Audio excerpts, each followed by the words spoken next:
Hello and welcome to another edition of Insight, the Greater Cleveland Partnership feature that focuses upon issues important to the Northeast Ohio business community. I'm your host, Steve Lutner, and joining me today is Carol Caruso, Senior Vice President for Advocacy for the Greater Cleveland Partnership. Hi, Carol. Hey, Steve. Carol, you and I today are going to talk about an invader, an invasive species that's knocking on our door, so to speak, the Asian carp. Tell me a little bit about this fish. They're quite formidable. The Asian carp are very voracious fish, huge appetites. They are, first of all, an invasive species. They were brought to this country by other folks to help clean the ponds of farmers in the south. During the floods, they escaped. And so now they're slowly eating their way up the Mississippi and, as you said, knocking on our door. So they're making their way north. They've infiltrated, I think, the Illinois River in Illinois. They're close to Lake Michigan. Is that right? They are, and that's the concern. They say in some parts of the Mississippi River, they're already 90% of the biomass in the river.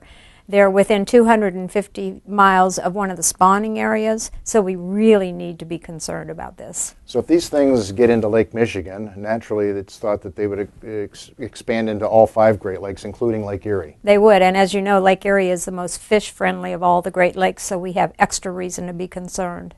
And if these Asian carp, what, they can go 100 pounds? They can. Oh my Lord! So if these things work their way up into Lake Erie, it would decimate the game fishing industry in Lake Erie. The walleye, the perch, the smallmouth bass would just force all of those out. Is that the thinking here?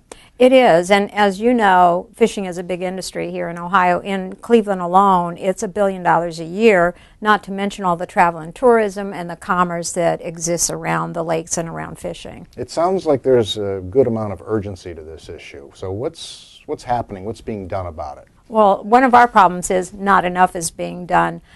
We've been working on this issue for a few years now, and recently Congress directed the U.S. Army Corps of Engineers to do a study of the problem and recommend solutions. How do we control these Asian carp?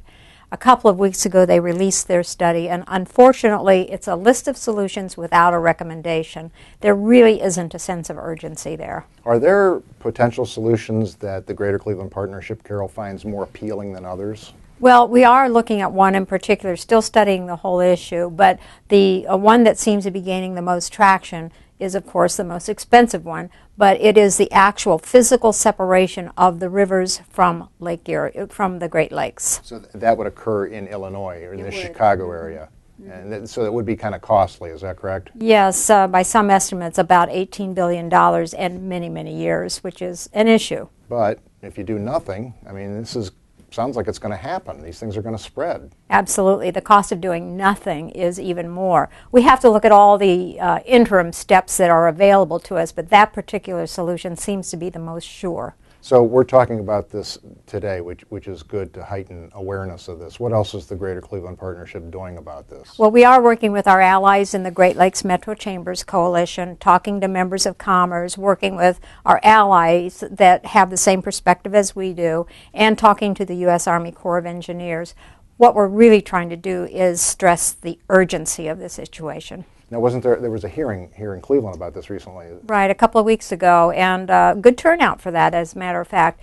Our Attorney General Mike DeWine came, and our U.S. Congresswoman Marcy Kaptur came. They were both very strong, and their main message was the same as ours: let's do something. An important issue. If people want to find out more about this, how can they do that? Well, we have it on our website. We have the Army Corps of Engineers study. We also have talking points and a background paper, and of course, they can always call us. Thanks, Carol.